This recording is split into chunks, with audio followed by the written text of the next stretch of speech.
Но 91-жылдан кийин ар бир жазуучунун, акындын бир чоң бактысы ушул чыгармачылык эркиндикке туш келдик. Ал эми экинчи жагы, ал эми каржы жагы, ал өзүнчө.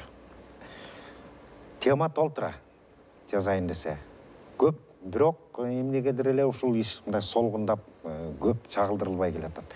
Ошол эле мына өзүңөр айтып аткан кулакка тартуу, кыргыз элинин тың чыкма, кыйын чыккан, байманап деп куугунтукташып, үй мүлкүнөн, үй бүлөсүнөн ажыратып туруп, Украина, Оренбургка чейин айдаган окуялар көп болгон да, эми канча бир түтүн кетти. Андан кийин эле бери репрессия учурлары. Ошол эле мен бир нерсени айта кетейин. Талас өрөөнүндө, Бакай Ата районунда Бекмамбет Атаканов деген мыкты жазуучу жашап өткөн. Бул киши менен мен жолугушам деп небереси аркылуу байланышып атып, бирок тилекке каршы бир мүмкүнчүлүктөр болбой калды, байланышканга көз өтүп кетти ал кишинин. Абдан чоң жазуучу, бирок айтылбай келатат да. Муну дагы өткөндө Жумайдин Байке Кадыров Улуу Тоолор басмасынын директору өткөндө да чыгарганга ошо каржы жок болуп атат деди. Абдан көлөмдүү бир 2 томго барабар тарыхый роман жазган. Бул өзүнүн башынан өткөндөрүн укмуштай чебер сүрөттөгөн. Сибирге чейин бар болгону бир 2 чака, 2-3 чака ушундай канча бир килограмм жүгөрү айдоо талаасынан ала коебуз деп куугунтукталып 8 жылга түрмөгө Сибирге айдалып кетип 48-жылы. Ал жакта түрмөдө жүрүп, ошол жакта жашап, түрмөдөн чыккандан кийин кайра киргенге тыюу салынып, муну абдан чебер сүрөттөп жазганда ошол болбогон жерден алыскы Сибирге чейин айдалып барган. Мына кеченки жакында эле согуштан кийинки эле 48-жылдагы окуя бул.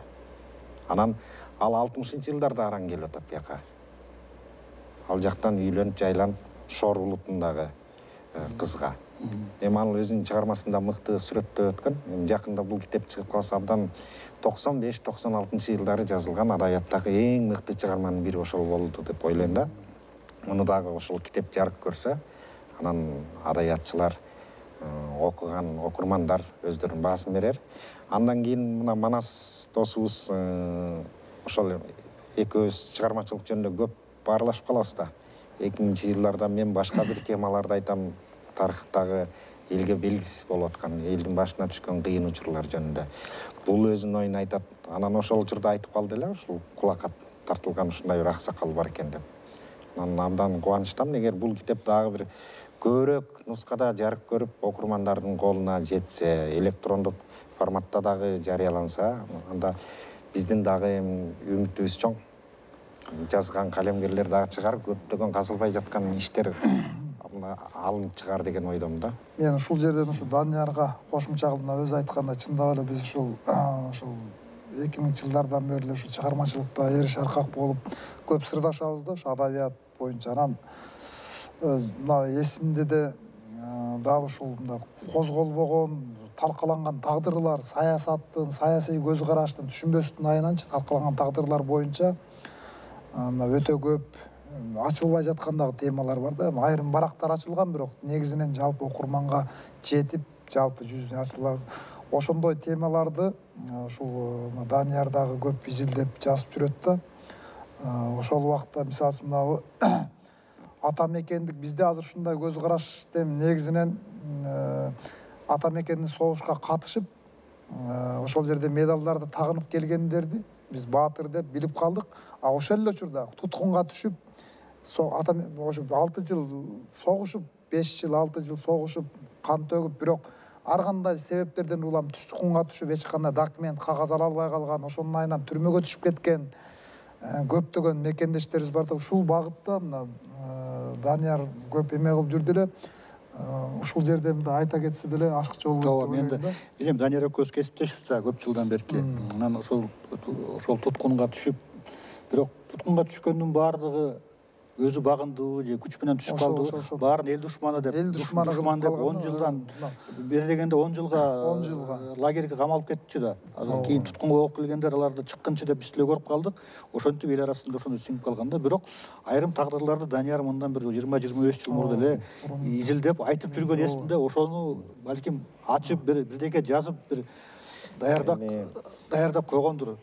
Анын баары көкүрөктө азыр. Эми жакында Кудайдан тилеп туралы эми, Кудай мага чыгармачылыкка эргүү берсе, күч кубат берсе, окурман журтуна жарыялагандан кийин кененирээк ошол чыгармадан өздөрү окушуп алар.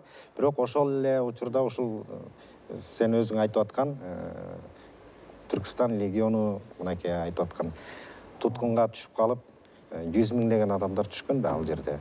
1 миллиондогон адамдар туткун болгон. Ушул темага кызыгам деп атып, мен фашисттик Германиянын тарыхына абдан кызыгып, сүңгүп кирип кеткен учурлар болду. Ондогон, 20-30 китептер менен таанышууга туура келди. Чет элдик тарыхчылардын да эмгектерин окууга туура келди. Анткени алардын көз карашы башка, биздин көз караш башка. Өзүңөр байкасаңар, Голливудтун же болбосо Американын фильмдеринде туткунга түшкөн, Вьетнамга же болбосо Япондорго туткунга түшүп калган учурларда ал кандай азаптарды тартып атып, анан кайра мекенине келсе, аэропорттон жакшынакай эле тосолуп атпайбы, ташбаран калбай эле. Бизде болсо концлагерден азап тартып, же болбосо Түркістан легионунда кызмат өтөп, ал тагдырдын муктаждыгынан жанын аман сактап калуу. Мен эми баарын актабайм, бирок кайра келсе сүргүнгө айдап элге жек көрүндү кылышып атат да. Эми бизде бир катаал бир көрүнүш, катаал тартип болгон. Муну эми бир жактуу карабаш керек. Сталиндин 227-чи буйругу бар го, нишаны назат, бир кадам артка чегинбесиңер деп. Ошого ылайык туткунга түштү. Кандай түштү, мааниси жок. Түшкөн, туткунга түшкөндүн баары душман деп жарыяланып калган. Душман деп жарыяланып калган.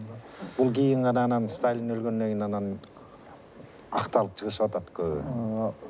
Эменин баягы чыгармачылыкта ушул адабиятчылар, калемгерлер ушул теманы ачууга ачылып да, жазылып да келатат. Ушул нерседен баягы жакшыраак окурманга жеткиликтүү. Мисалы үчүн бизде ошол убакта идеологияда бөлөк болуп, айрым бир ошондой ветерандарыбызды ошо согушка катышкан, бирок согушка катышканда элге жаманаттуу болуп көрүнүп калып, ошонун азабын тарткан тагдырларын ачылып берсе жакшы да. Бул ушу Данияр айткан темада мен да ушу айылда бир абам бар эле. Ата мекендик согушка барып, согуш бүткөндөн кийин да кечигип 46-жылы келген экен. Эми туткунга түшүп, ал дагы эч кандай документ, кагаз алган эмес. Бирок 6 жыл согушкан. Согуш аяктап калганда туткунга түшүп калган. Ошондойнан мен карыганда көрүп калдык да, биз анда жаш элек, карып калганда кадимкидей эле баягы мостоюп, анан аксакалдарды эле аны мындай бөлүп, 9 май күнү мектепке чакырып, баардыгына гүл берип эме кылат эле. Ал киши чакырылбайт эле. Анан автобуска эми түшүп калганда ветерандарга бекер ветеран бул деп эме кылса, ал киши агасы ветеран болуп, ошонун алдысын көзү өтүп кетип, анын медалын тагынып алса, аны дагы баягы эме кылышып, бул эми агаңдын медалы да дешип кайра элечи. Ушул сыяктуу болуп, мен ошол убакта мындай жаш үчүн кийин азыр ойлонуп көрсөмчү, ушундай өкүттө кетиптир да. Ошондой тагдырлар көп да негизи. Мындай да, Манас Миржан. Кайсы бир жолу Сүймөнкул Чокморовдун бир тууган агасы Намырбек Чокморов аксакал менен маектешип олтуруп үйүндө. Ал киши менен көбүрөөк жолугуп калдым. Себеби көп сырларын мага айтып, ушундай бир эмгекке айланса деген ниет, тилектери бар эле, бирок ал ошол учурунда бир аз жазылып келип, анан кийин токтоп калды эле. Ошол киши да айтты эле, өзү согушта чалгынчы болот, Намырбек Чокморов. Бир топ эрдиктер жасап келип, анан фронттон кайтып келгенден кийин НКВДга кызматка алынат. 48-жылы кирдим дейт НКВДга лейтенант болуп. Ошон менен 56-жылга чейин иштеп, 56-жылдар анан милицияга өттүм дейт. Майор намына жетип, кийин экономикага кетип, илимий иш жазып, анан экономика илимдеринин кандидаты болгон. Ошол киши да айткан. Намырбек Чокморов. Намырбек Чокморов, аксакал. Анан ошол кишинин айтымында мен өзүм да бир канча ирет Сүймөнкул Чокморовго айтканмын дейт.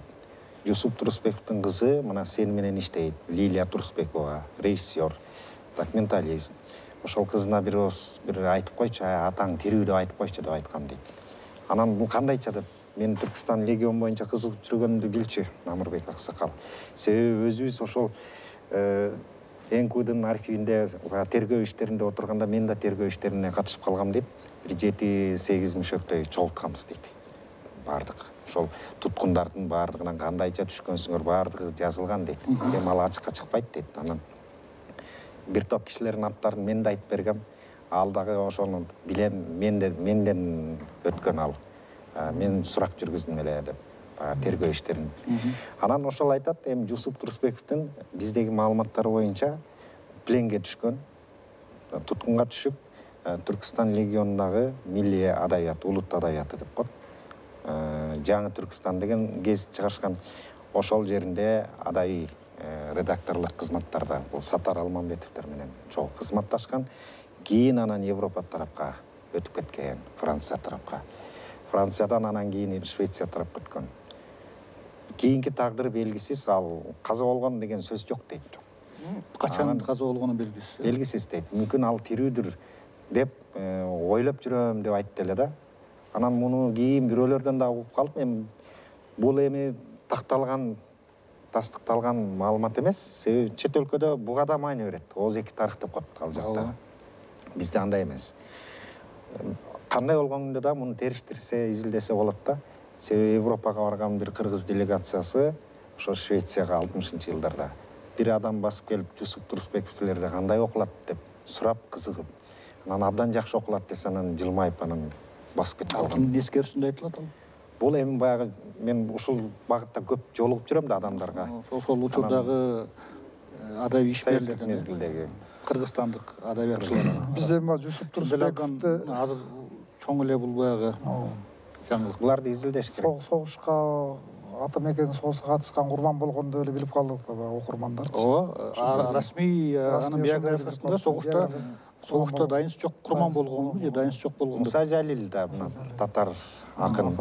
Ал дагы ошол Эдил татарлары деген легиондо кызмат өтөп, адабий гезиттин ичинде кызмат өтөп, анан кийин кандайдыр бир фашисттик идеологияга өзүнүн пикири дал келбей калып, анан каршы чыгып, анан кийин түрмөгө түшүп, акыры ошол жакта каза болуп, анан ал канча жылдан кийин анан Моабит дептерди анан жарыкка чыгып атпай, голландиялык бир камерада отурган адамы кат жөнөтүп, ошол жазган кол жазмасынын дептерлерин ага берген. Кийин гана акталган, Кийин. Совет учурунда мындай реабилитация болуп, жаманаттуу болбойт. Эгерде голландиялык досу болбосо, ал чыккынчы катары кала бермек. Мына ошол негизи эле ошол адабий чөйрөнүн өзү дагы репрессиялардан Кыргыздын адабий чөйрөсү дагы жапа чеккен да. Мына буга чейинки бир берүүлөрүбүздө, мына бир нече жолу эми соңку буга чейин дагы берүүбүздө Саманчин, Ташбек Саманчин жөнүндө, тагдыры жөнүндө, Тазабек Саманчин жөнүндө мына Манас академиясында китеп чыгыптыр. Бет ачар болду. Ошондо ошон китептин авторлорунун бири, түзүүчүлөрүнүн бири Жусин Розалиева деген филолог, изилдөөчү. Ошолордун айтымында, мисалы ага чейин да келип айтып бергенде, бул адабий чөйрөнүн өзүндө дагы ошол совет кезинде, совет мезгилинде баягы орусча айтканда доносительство да, донос жазып, аканооздук. Ошодон жапа чеккен билебиз да. Анткени ошол эле баягы Саманчин, Зияшбектенов, Дашын Байжиевдер ошол эле биздин ошол Кыргызстандагы эле адабий чөйрөдө жүргөн адамдардын жазган донос ачыкпы, жашыруунбу, ошодон жапа чеккен деп аттарын аташты да. Ошол адамдардын ошол күнөө себепкер болгон жазаланганына баягы 3 биздин Саманчин, Бектенов менен Байжиевдинчи. Анан ушул жагы дагы изилдениле окшойт да менимче да. Анткени бу дагы баягы ашкерлеп ачыкка чыгарбасак, бул нерсе кайталана берчү да. Жакшылап изилдеш керек, буларды дагы эми адабиятчылар колго алса.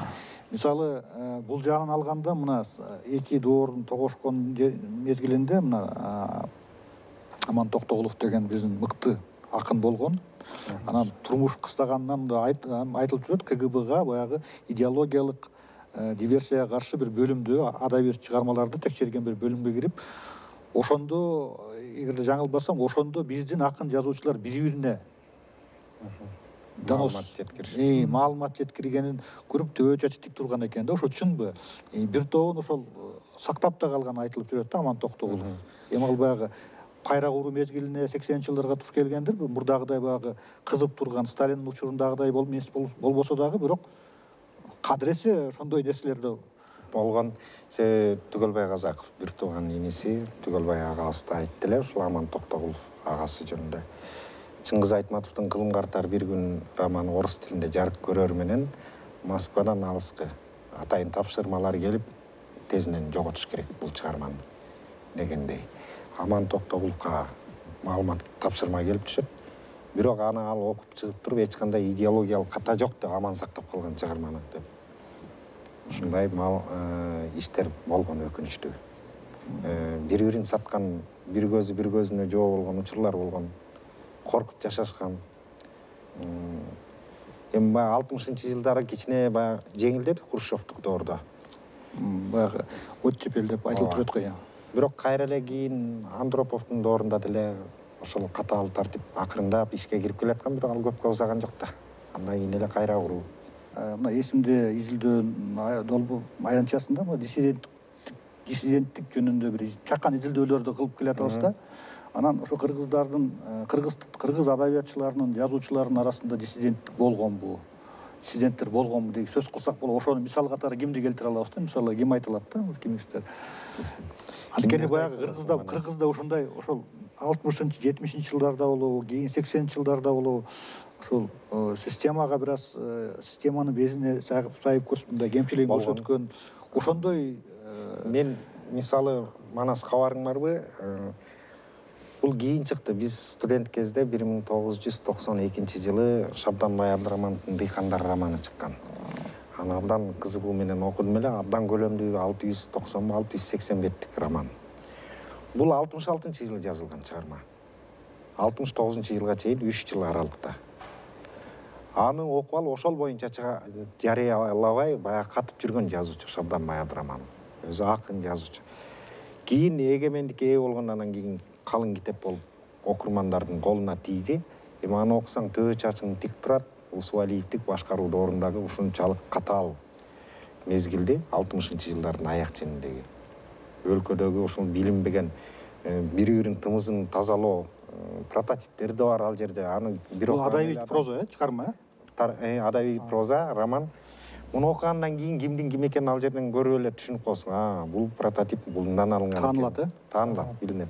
Аягында ушул баш каарман чоңдорго, партиялык кызматкерлерге, өлкөнү жетектешип аткандардын бирине безге сайып айткан үчүн Чымкоргондогу жындыканадан курман болот. Ошентип аяктайт да чыгарма. Башка чыгарманын аталышы кандай? Дыйкандар романы. Дыйкандар романы.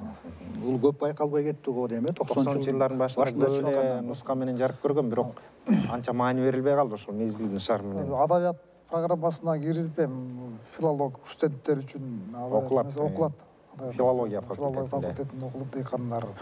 Анан мен ушул бийиктик басмаканасында иштеп жүрүп, Төлөгөн Касымбеков аксакалыбыз агабыз менен дагы көп китептерин чыгарышып, ошо чогуу көп баарлашып калдым да. Анан ошол киши дагы ушул өзүнүн кандай бут тосууларга кабылгандыгын, ошол эле Сынган кылыч, ошол эле Келкел романдарына кандай бут тосуулар болгондугун, кандай кыйынчылыктарга туш болгондугун мындай көзүнө жаш алып айтып берген да. Ошол убакта эле кийин чыкты Кыргын чапкын деген романдар. Ошолордун ошол убактарда эле жазылып, бирок ошол убакта кандай деген документтерди таап, бирок ошону жарыялай албай койгондугун, ошондой. Бирок ошого карабастан, ошого туруп, ошол акыры ошо айрым адамдарды колдоп, ошол жарык көргөндүгүн, качан элге тиккенден кийин гана баягы эмес акталгандыгын айткан. Ошол киши дагы мен ойлойм ошондой. Айтматовго деле ошондой аракеттер болгон. Көзүн тазалап жок кылып жиберебиз деген. Бирок ал кишини Луи Арагон, Мухтар Абазовдор колдоп, дүйнө жүзү таанып, таазим этип аткандан кийин алы жетпей калган. Бул жакта болбосо аны эбак эле жок кылышмак. Ошол эле учурда Марбайжиев дагы өзүнө ат жасап, драматургияда укмуштай күчтүү чыгып келатканына карабай, 80-жылдын бир күнүндө орус драма театрына узак сапардагы поезд коюла турган болуп, бирок муну деген дайыма советтик мезгилде сындап келет. Айтматов экөө аталарын себеби Сталиндин убагында репрессияланган экен, ошон үчүн бийликке каршы жазышат. Булардын чыгармалары ушундай, саясий ката бар, идеологиялык жактан деп. Айтматовдун бир чыгармасын кылым картар бир күн театрдан алынат, репертуардан 80-жылдын башында. Байжиевдики орус драма театрынан алынат. Узак сапардагы поезд. Ошондой учурлар болгон эми. Айдымды ошо адабияттык, адабий диссидентчиликтин жок дегенде, бери дегенде бир белгилери болгон экен. Белгилери болгон. Эми башкаларды болуп. Эми биз ада баягы Классикалык түрдөгү диссиденттер мындай каршы чыгып согушпаса дагы өзүнүн чыгармасы менен протестти билгизгендер. Биз баягы адабиятчы болбогонубуз үчүн балким көп нерселерди дагы айтып бере албай жатабыз. Менимче көп эле болгон. Көп эле ошондой запкысын тарткандар, чыга албай калгандар көп эле болгон. Эми тарыхчыларда да болгон, тарыхчыларда да болгон. Саурат Токуров, эми ошол юрист Нурбеков. Ошол диссиденттер жөнүндө, илимий чөйрөдөгү диссиденттер, адабият чөйрөсүндө, илимий чөйрөдөгү ошондо ошол Рахим Усубакунов деген киши болгон экен, кыргыз тилинде политехте проректор болуп туруп, кыргыз тилинде окуу китептерин чыгарган үчүн куугунтукка кабылып, Саурат Токуров абдан мындай таасын мисал, кийин эле мына кайра куруунун башында ошондо куугунтукка 87-жылы. Ал эми Кубанычбек Нурбековду дагы бул юрист катары Кыргызстан өзүнчө мамлекет болуп бөлүнүүгө укугу бар деген сүйлөм Конституцияда турган беренени айтып койгон үчүн да куугунтукка кабылган да, ошону билебиз. Азыркы учурда ушул жакшы самалык башталды да, мына ушул эле жана эсимде жөнүндө айтып кеттим, эсими аянтчасы ушул долбоор аябай жакшы иштерди жасап атат. Ошол башын тарыхчылардын, изилдөөчүлөрдүн, жаш тарыхчылардын башын бириктирип, жакында эле жана чалбасы даректүү тасмасын сиз көрдүңүз, барып көрүп катыштым. Ошол Украинага чейин барып, ошол жерден даректүү тасма тартышып келгенин өзү кубандыра турган иштер. Ушундай, мындайча айтканда, жаштардан ошо тарыхтын актай барактарын, тарыхта туура эмес баа берилген нерселерге кайрадан баа берүү иштери жанданып жаткандыгы кубандырат. Менимче азыр башынан бери айтылып келаткандай, эмнени кааласак айтып жазуу турган эркиндик бар. Ушул эркиндигибизди бизге кут кылсын, каалаганыбыздай. Мына мен да ушул китебимди чыгардым. Чынды айтайын, эч кимдин эч кандай пикирин укпай эле өзүм каалагандай чыгардым. Балким бизде дагы мамлекетте же болбосо кандайдыр бир цензура болсо, идеология болсо, балким жараттырмак эместир эле. Ушул бактыбызды бизге кут кылсын. Силерге чоң рахмат. Силерге да рахмат. Бул эми ушул багытта бир эмес бир нече ушундай берүүдү жаратып тартсак болчу да, бул баш эле болсун деп туралым. Мына Данияр өзгөчө, мына Данияр кесиптешим. Данияр деген жаткан эме. 10-12 жылдан бери көрсө эле келек. Данияр бул өзүнчө бир жаткан кенч. Муну дагы мен далай кыйнайм го, келип бер сүйлөп бер. Анткени тартына берет, бирок айтып берчү, жазып берчү нерселери көп Даниярда. Ошон үчүн айтып отурса, мына өзүңүздөр ырастадыңар, дагы сөз кылчу нерселер көп экен.